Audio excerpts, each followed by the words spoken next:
Hi everyone. ఇవాళ నేను మీకు ఒక స్టోరీ చెప్దాం అనుకుంటున్నాను. అది ఏంటి అంటే ఒక రాజు అండ్ కోతి స్టోరీ. అనగనగా ఒక రాజు ఉండేవాడనమాట. సో ఆయన ఒక కోతిని పెంచుకుంటున్నాడు. సో ఆయనకు ఆ కోతి చాలా ఇష్టం అనమాట. ఎంత ఇష్టం అంటే ఈవెన్ వాళ్ళ ఇంట్లో ఆ కోతి చాలా స్వేచ్ఛగా తిరుగుతుందనమాట. అయితే ఒకరోజు ఏమైందంటే రాజు నిద్రపోతూ ఉంటాడు. సో ఈ కోతి రాజు పక్కనే ఉంటుంది. అదే టైంలో ఒక ఈగ రాజు మీద వాలుతూ ఉంటుందన్నమాట. అయితే ఈ కోతి ఏమనుకుంటుందంటే రాజు నిద్రపోతున్నాడు, ఈ ఈగ వల్ల రాజు నిద్రకి డిస్టర్బెన్స్ కలిగేలా ఉంది. సో ఎలాగైనా ఈ ఈగని రూమ్లోంచి బయటకు పంపించేయాలి అనుకుంటుంది. సో అదే పనిగా ఆ ఈగను కొడుతూనే ఉంటుంది. బయటకు పంపించడానికి చాలా ట్రై చేస్తుంది. కానీ ఆ ఈగ వెళ్తుంది, మళ్ళీ వస్తుంది, రాజు కాళ్ళ మీద చేతుల మీద అలా వాలుతూ ఉంటుంది. అప్పుడు ఈ కోతి ఏం థింక్ చేస్తుందంటే ఎలా చేసైనా ఈ ఈగని నేను రూమ్లోంచి వెళ్ళి బయటకు పంపించాలి అనుకుంటుంది. సో అటు ఇటు చూస్తే రూమ్లో దానికి ఒక కత్తి కనిపిస్తుంది.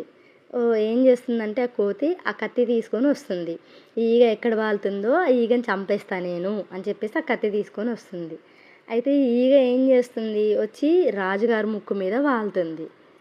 ముక్కు మీద వాలగానే ఆ కోతి ఏం చేస్తుంది, ఆ కత్తితోటి ఆ ఈగని చంపేస్తుంది. బట్ అక్కడ ఏం జరుగుతుందంటే రాజుగారి ముక్కు అనేది డ్యామేజ్ అయిపోతుంది. ఈ కోతి థాట్ ఏంటి, ఈగని చంపేయాలి అంతే. కానీ అక్కడ ఏం డ్యామేజ్ అవుతుంది అనేది కోతి థింక్ చేయదు. బట్ ఇక్కడ ఏం డ్యామేజ్ అవుతుంది, రాజుగారి ముక్కు అనేది డ్యామేజ్ అయిపోతుంది.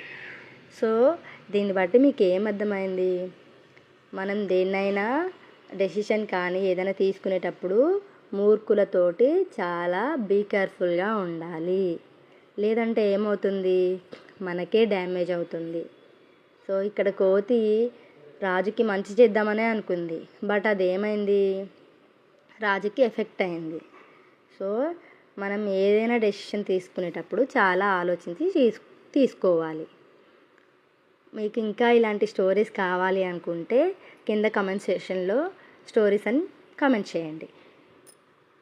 Thank you.